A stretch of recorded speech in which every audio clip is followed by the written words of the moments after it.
غرام أبو جبل. وبالمناسبة ما حد بارك لي غرام أبو جبل انضمامها للقناة. وينكم عنها؟ نورتي قناة أطفال ومواهب، فتحنا لها حساب. أخاف الفرقة بعد فترة كلها أبو جبل وجداوي.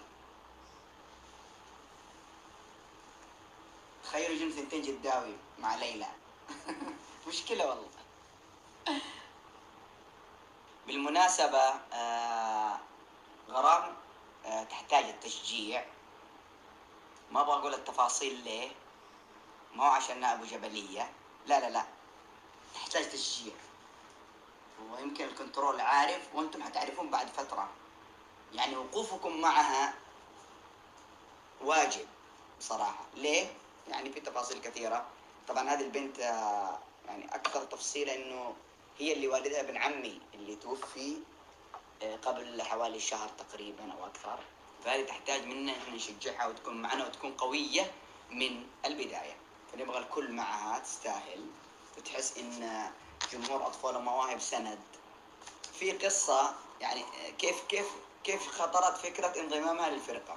أنا بالمناسبة يعني ما أروح عندهم كثير، يعني بحكم إنهم يعني في بنات كثير في البيت وكذا.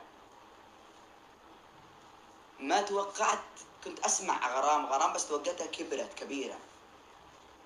فأمس رحت أزورهم أسلم عليهم من عند الباب وكذا. المهم وبعدين قالوا غرام بتطلع لك الآن. قلت غرام بتطلع لي؟ أطالع غرام طلعت لي. وأنا عند الباب واقف، إن دقيت على أخوهم ما هو موجود، إلا هي الطفلة صغيرة طالعة. قلت أنت غرام؟ قالت لي أيوة. قلت ما شاء الله. المهم لها فترة تطالب إنها تجي معايا، تبغاهم يقولوا لي. وكلمت أبوها الله يرحمه قابله ما قال لي أصلا يعني، أو بالأصح في الفترة الأخيرة ما تقابلنا يعني. فقالت أنا أصلا من أول أكلمهم. تخيل يعني الليل أمس كله ما نامت، فرحانة فرح كبير لما قلت لها. يعني بصراحة سعدت بسعادتها يعني تخيلوا كيف فرحة البنت هذه لما عرفت. وشكرا، ترسل لي رسالة صوتية شكرا إنك